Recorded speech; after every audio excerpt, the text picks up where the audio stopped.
Të nderuar qytetarë, të dhënat e fundit të Organizatës së Kombeve të Bashkuara flasin për përgjysmim të numrit të lindjeve në 30 vitet e ardhshme nëse vazhdohet me këtë ritëm. Shqipëria renditet krah Porto Rikos dhe Xhamaikës me rënien më të fortë të lindjeve në rang global deri në vitin 2054.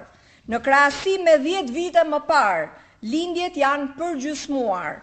Për vitin 2024, në Shqipëri lindën vetëm 22.000 bebe, ndërkohë që 10 vite më parë lindin pothuajse 2 fishi.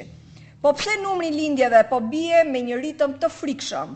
Sepse çiftet e reja nuk kanë më siguri për të ardhmen, sepse kostot e jetesës janë rritur disa fish dhe pagat janë më të ultat në rajon. Sepse një çift i ri duhen 60 vjet për të blerë një shtëpi në Tiranë, ndërkohë që 54.000 apartamente bosh pastrohen paratë e krimit dhe të korrupsionit. Shqipëria ka sot normat më të ulta të lindshmërisë në Europë, duke lënë pas vetëm Spanjën dhe Maltën. Popullsia e vendit po plaket në mënyrë të menjëhershme, sepse të rinjt po emigrojnë dhe ata që nuk mund të ikin nuk kanë asnjë siguri për të ardhmen. Shpopullimi masiv i vendit ka qenë alarmi i ngritur prej vitesh nga presidenti Ilir Meta. Dhe ndërkohë qeveria nuk ka marrë asnjë mas, nuk ka hartuar kurrë politika incentivuese, madje e ka inkurajuar largimin e shqiptarëve përmes keqeverisjes dhe korrupsionit. Pasojë janë mbi 1 milion shqiptar të larguar nga vendi gjatë qeverisjes së tij. Aq sa sot tregu i punës po kërkon punonjës të huaj. Qeverisja e mbrapshtë e Edi Ramës u ka hequr të rinjve çdo shpresë për të ndërtuar të ardhmen e tyre në Shqipëri. Ne kemi detyrimin t'ia kthejmë shpresën shqiptarëve.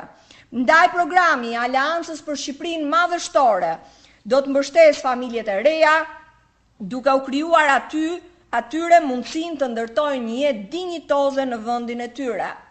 Së pari, nëpërmjet programit sipas modelit hungarez, çdo çift i ri do të përfitojë 30.000 euro kredi me interes zero nga qeveria për të plotësuar minimumi 20% të depozitës për apartamentin apo shtëpinë e parë që do të blejë, në mënyrë që të ketë mundësi të marrë deri 80% kredi nga bankat e nivelit të dytë.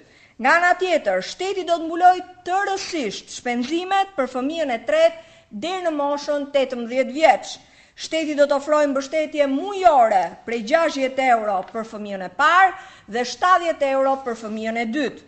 Ne do të mbështesim me kuponin 250 euro çdo fëmijë në lagjet ku mungon shkolla, derisa qeveria të hap aty shkollën e re.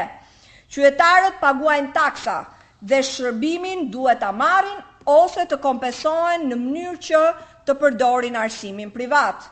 Do të implementojnë sistemin e cateringut në shkolla e kopshte sipas modelit europian, duke i ardhur në ndihmë në radhë të parë fëmijëve, prindërve e sidomos grave. Do të rrisim paga, do të ulim taksat, çmimin e naftës dhe energjinë dhe do të rikthejmë një liri ekonomike e cila është aq e domosdoshme për qytetarët shqiptar. 12 vite krim, korrupsion dhe shpopullim duhen ndëshkuar masivisht. Ndaj programi i opozitës është e vetmja zgjidhje për problemet e çdo familje shqiptare. Më 11 maj, vota për opozitën është vota për Shqipërinë Madhështore. Faleminderit.